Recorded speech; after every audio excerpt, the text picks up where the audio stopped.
Welcome to Oz podcast on Transformation Matters. We are back with Chris Lowell, Managing Director of InnSure. We had absolutely a fantastic time at our last podcast. We had to have Chris back. A good friend of ours, Charlie, was in competition, who also did a Transformation Matter podcast. So we're going to see who does better. Just for our listeners, if you have any needs in terms of resources or AI or automation, please look us up in Oz Digital Consulting, and you have all the information on the website, and you also have the information on LinkedIn. But Chris, welcome back. Thank you so much for having me, Paul. It's great to be back.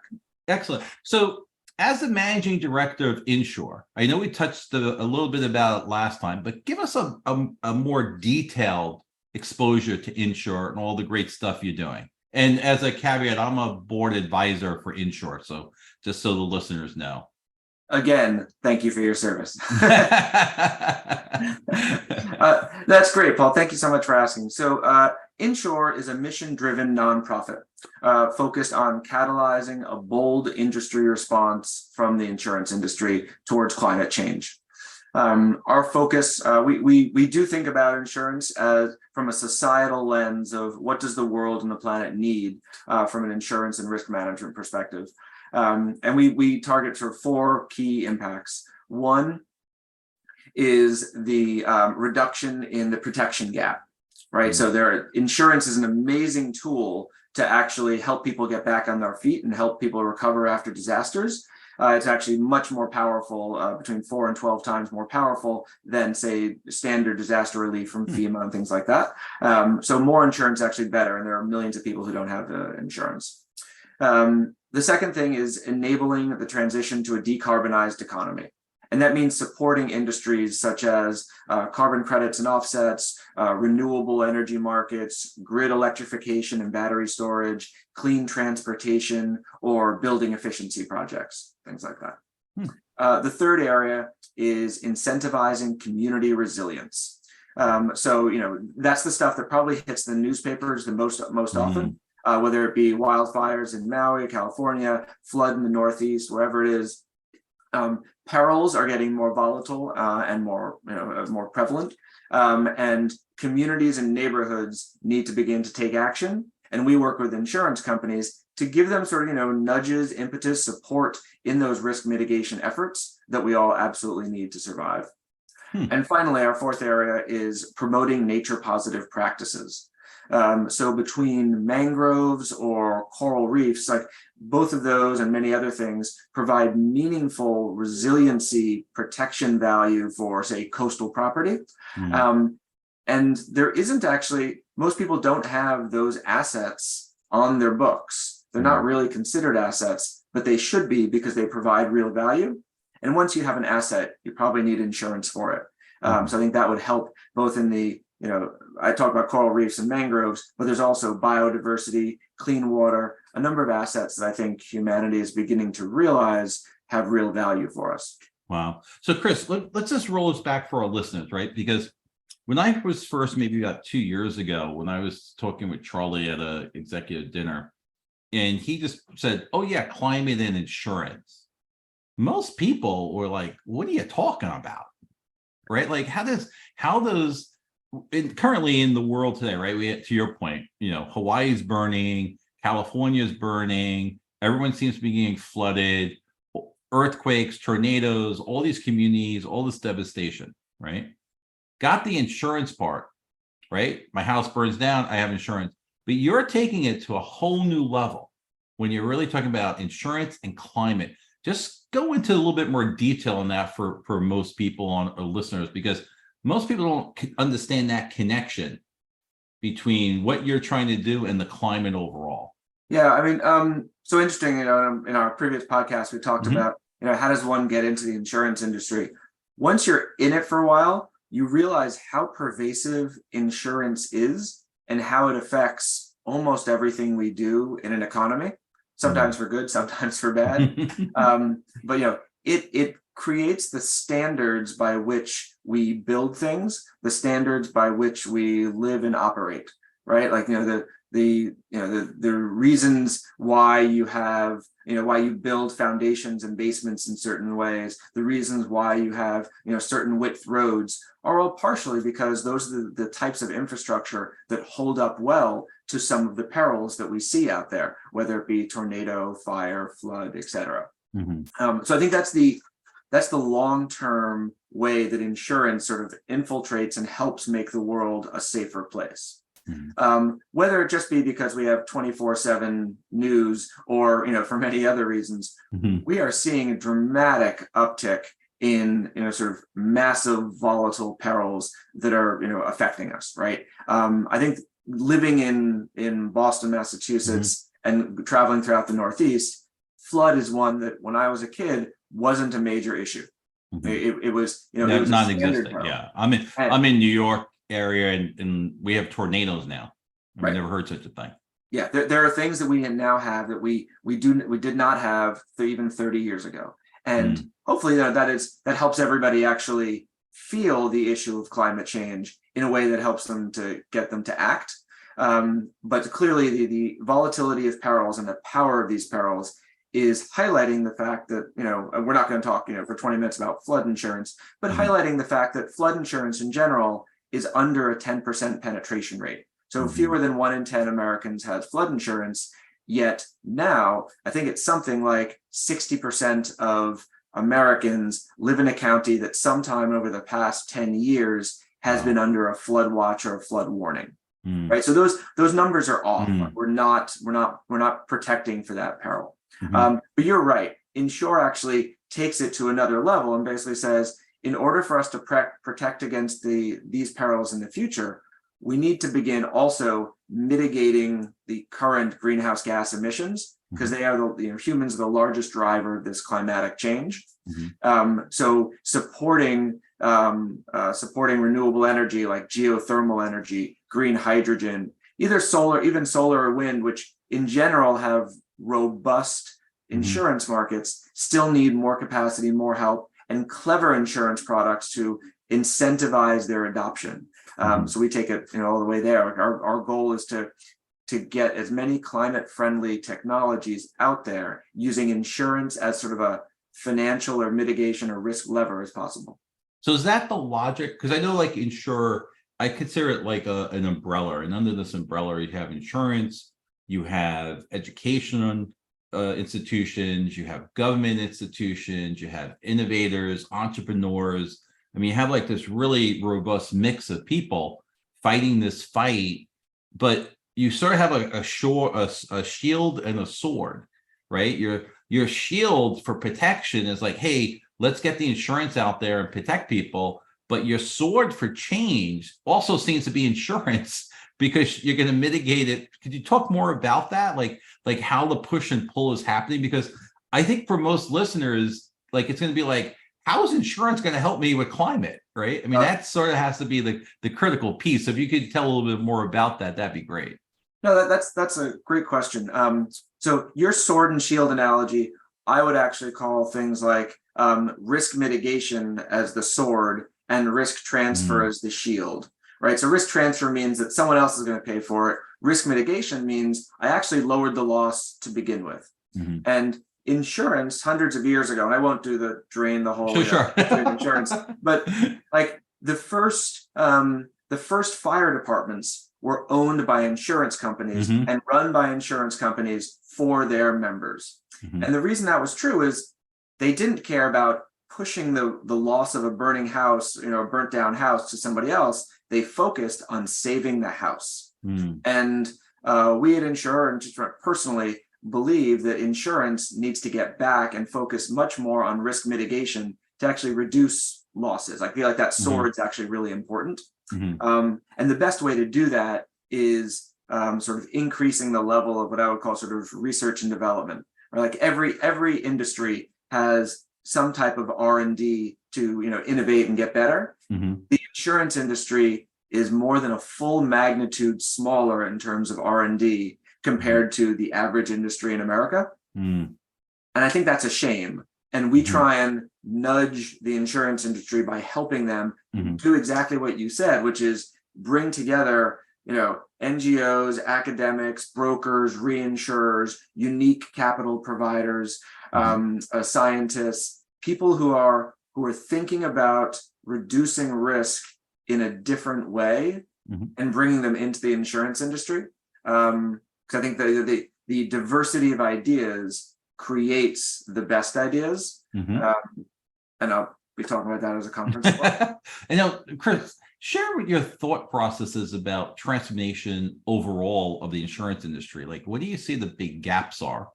And what do you see really is the need? And how does AI maybe fit into this? And even for listeners who are looking for career changes, like the opportunities there. Yeah, sure. So I have two boys, 10 and 7. And oddly enough, I didn't think about this when I was a kid, but I do think about this now. Like, what industries would I recommend, right? Like, it's actually, oddly enough, it's so much easier to ride the right wave than to swim really fast. Sure. Right. But so, thinking about what great industries are out there. And I absolutely think that the AI and the general transformation of the insurance industry is a hot and valuable topic for the next 20 or 30 years. Let me stop you there. So historically, as our listeners know, I teach at Columbia and NYU, right? And I will tell you, for the last 15 years, I said, don't go to the insurance industry. There's nothing happening. You're going to be bored out of your mind. And I have to tell you now, I keep telling my students, go look at the insurance industry, go see those opportunities. Data, AI, climate has all the cool stuff that will really get you juiced up for the next 15, 20 years. It's fantastic. I mean, some of the early AI will be what I think is the back office transformational stuff, right? For better or for worse, the industry does need more technology inserted to simply make human beings more efficient and faster, right? And insurance is behind on that. I think the big exciting opportunity, however, is probably our next phase, which I think we're probably beginning about now, which is how does AI make our models and understanding better, right? So there are major players who build incredibly powerful and expensive tools that help you forecast what properties are in danger for all of the perils we just talked about, like wildfire and flood, et cetera. But they are primarily, all of them have to, by definition, use data about the past. And they haven't just been using linear models, but their models have not been adapting fast enough to the exponential change in the weather patterns that we see, right? And I think AI is a meaningful tool to make that happen. I think it will also, AI will reduce the cost of those tools. Right now, those tools cost millions of dollars and are only really available to the largest insurance companies. It's one of the many ways in which large insurance companies and incumbents have a meaningful advantage, right? They've in some sense earned it through many ways over 100 years or 200 years. But smaller companies who have the innovativeness, the entrepreneurialism to drive forward, hopefully with AI, will be building new, not necessarily open source, but they could be open source tools based on AI that would allow them to forecast potentially even better than some of the larger players. And that's a huge opportunity, honestly, for everyone. If we can get more granular about risks out there. I will say, and maybe hopefully this isn't like a part 3, but it could be. You're always welcome back, Chris. the idea that data allows more granularization to us to actually pinpoint the specific cost of risk for an individual homeowner or for an individual business does have a little bit of a problem, which is insurance is also based on pooling similar risks. And the more you know about everybody, the more you differentiate between everybody's risk, and the more difficult it actually is to pool risks. And it's a challenge for the industry, but it's a fun and exciting challenge, and data is absolutely at the heart of it. At the core of it. And in terms of different roles, it's very interesting. I was watching CNN last night about what's going on in Hawaii, and it's interesting, right? So it comes across, you have Hawaii, Maui burning down, but then you have the correspondent's name, and they basically said this person's role is climate correspondent. I've never seen that before. So you have maybe a political analyst, you would have sort of a liaison to the Pentagon, correspondent to the White House. This person is the climate correspondent. Yeah. I've never seen that role, right? It's a whole new different world of those jobs in the insurance and climate industry. I'll admit, climate correspondent sounds a little bit more like communications and marketing than some of the other roles. Yeah. But I think the idea that if you went to an insurance company 10 years ago, you would have struggled, and the answer might be that there were zero, to find any climate scientists who were employed by the insurance company. What you did have were people called catastrophe modelers. And those people were not science experts. They were backward, I don't mean it too pejoratively, but backward looking data, using data on losses and as much data as they might be able to get from a free, say, public source, like a weather bureau or something like that, to put into the model to add a catastrophe premium on top of the pricing that was done based on theft and regular fire and liability and the other perils that, say, a homeowner's policy covers. Today, almost every insurer, and this is all in the last 5 years, now has a climate scientist on staff to really think through the forward-looking models. And maybe that climate scientist realized that they are a scientist, they are helping to do the math and the modeling. There needs to be an external voice to the world that says, insurance is on this, we've got this, we are working on it. And that might be the client correspondent. I hadn't heard of that role. Yeah, I did. I was just watching it and I was like, oh, I got to tell Chris about this on our podcast tomorrow. And I was just like, wow, a climate correspondent. I mean, what do you see are possible other areas of need, right? In terms of the insurance, like what kind of roles do can you see that the insurance company currently doesn't have in addition to the climate scientist? And what do you think has to happen as a major transformation for the insurance industry overall? Yeah. So I think the biggest opportunity we talked about, I've spent a lot of time actually talking on this show about the perils out there. I think shifting to the new industries is where one of the largest opportunities for transformation in AI comes, because I think it will grow at the same pace. So our climate-friendly technologies like geothermal energy, renewable energies, clean transportation, micro-mobility, things like that, those are all relatively new industries. So they're growing up digitally native and data native. Like they are capturing all their data up front rather than sort of having to retrofit their entire businesses or industry to capture their exhaust data about their operations. They're capturing it up front. So creating new amazing insurance products based on that data is sort of almost immediately possible, right? And I think as those industries grow, that's going to be an enormous opportunity to actually use the data from those industries to make clever products that mitigate the risk or transfer the risk or something like that. Chris, talk about community-based insurance. That's a big thing for InnSure, and then also I want you to share a little bit about what you're doing with your company, Maxwell, I believe you called it. So community embedded insurance, or insurance as infrastructure, or universal basic insurance. You can talk about a number of things. Insurance companies are really good at understanding the perils, wildfire risk of flood, et cetera, and really good at understanding individual assets like homes, cars, businesses. Unfortunately, Mother Nature is forcing us into a situation where communities and neighborhoods might actually end up being best placed to do a lot of the risk mitigation efforts, right? It is much easier for a community in, say, California to collectively make a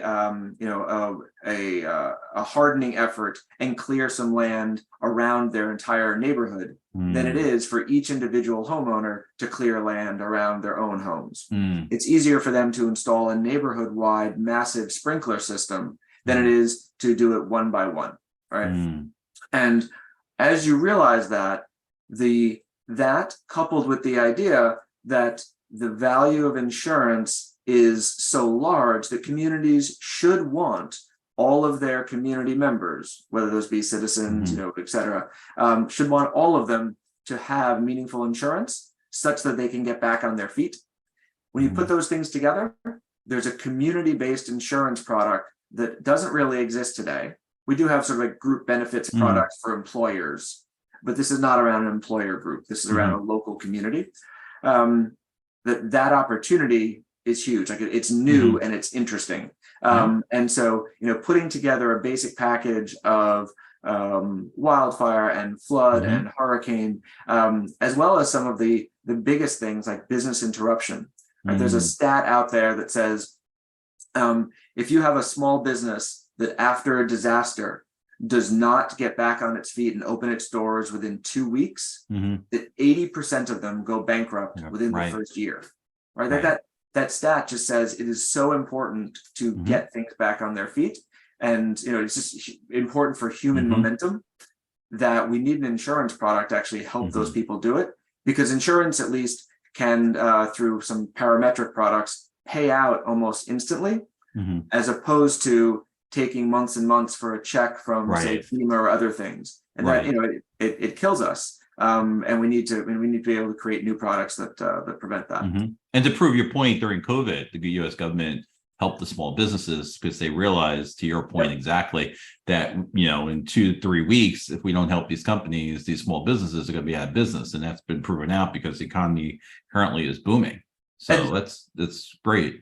And then in terms of, I mean, it's very interesting what you're saying is community-based insurance, right? So if I'm in California and my community is in a fire zone, right, and my community pays for the ability to sort of clear these trees, I would just think, now I'm not an insurance expert, but I would just think that when I go to my insurance, I could say, well, I live in this community, we have sort of this fire bridge, you should give me a discount of some sort, just like if I have a sprinkler system in my house, I get a discount, or alarms on the car or the car's garage, I get discounts. I would think as a community that would lower the overall cost for everyone's insurance. That's actually what we work on at InnSure, which is today, that discount doesn't really exist really well within insurance companies. But they do recognize it should. But it's difficult for them to help build those products, and they need the support of individual communities to do pilot programs to do this, because it's sort of happening now. We don't have 10 years of data on community-based insurance, and there haven't been insurance companies doing it for 10 years. But you're absolutely right. We try and help support them through that process of creating that, because insurance, for better or worse, does create an incentive for people to mitigate their own risk and neighborhoods to mitigate their own risk. I think a big, the way this will come about is, through the Infrastructure Act and the Inflation Reduction Act, billions of dollars from the government are going to go to states and municipalities and cities to help reduce risk. And they're going to, they're going to do exactly what you said, which is, harden a whole neighborhood. And they're going to say, well, how much risk did I reduce? And the insurance industry absolutely needs to have an answer to that question. And I think they struggle with it today, but that's what we're all working on. Now, we talked about different insurance. Now, you have a very interesting business. I was hoping you could just share a little bit about it. I know we talked a little bit offline, but if you're comfortable, I just like to share with our listeners about what you're doing. It sounded really very cool. And we're talking about opportunities in the insurance industry. I think it's just fair and a great example to help people understand how transformative insurance is. And even Oz has a whole practice on digital innovation, digital transformation, but also digital transformation products and services in the insurance industry. But if you could share what you're doing, I mean, it's really pretty cool. Great, thank you. So I also run a product called Maxwell Insurance, and it is a part-time episodic insurance product for handymen. Right. So for as little as $2, we'll provide between 1 hour and 3 weeks of general liability coverage for basic handyman tasks, putting a flat screen TV on a wall, mowing a lawn, assembling IKEA furniture, as large as, say, a kitchen or a bathroom renovation. Right. And what that means is, about 1/3, 2/3 of handymen who come to your house don't actually carry any business insurance. And about 1/3 of homeowners won't let a stranger into their house without any insurance. Wow. So when those two people meet, either the job is lost and the whole day is sort of ruined, or now within 30 or 60 seconds, you can purchase the insurance you need to cover just that project. So, right? so if I have a project and someone's going to, do I buy it or the handyman buys it or either or? So right now the handyman buys it. Okay. Admittedly, you probably get most of the value because if something bad were to happen, Mhm. you don't really want to bankrupt the poor handyman because he Right, of probably course made a not. mistake. But both of you would enjoy actually getting the insurance company to pay out up to its limits. Wow. Now let's go. So what is your viewpoint in the next 5 years? If you had your magic wand or you had your crystal ball rather, and you looked at the insurance industry 5 years from now, what are you seeing? Yeah. Well, one thing we've already seen over the last, honestly, just like 2 or 3 years is a dramatic shift from standard insurance through admitted carriers, and we don't go into it. No one on the podcast would care. But towards specialty lines, right? So specialty is growing at like 22% a year, whereas the rest of the industry is growing at like 2% a year. And we say specialty, just define that. All right. So what it means is sort of changing. So right now, states regulate the policy that you buy. So your homeowner's policy, it states the Department of Insurance has read it and make sure that they are not cheating you, right? That there's no magic clause in there that says, haha, we're not covering anything, right? Now we're shifting more towards specialty where you can write any policy you want.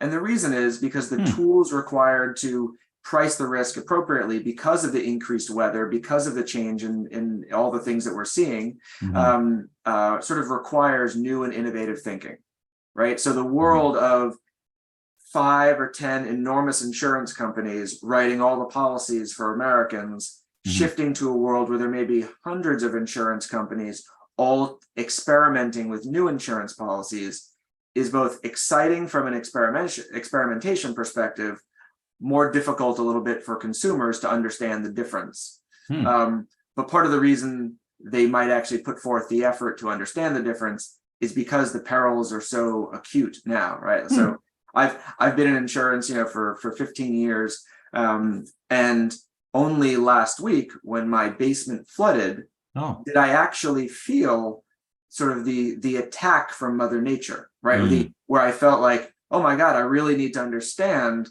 how my house is, how we might get more flood than my neighbors, why that matters, and what's covered and what do I need to do as a result.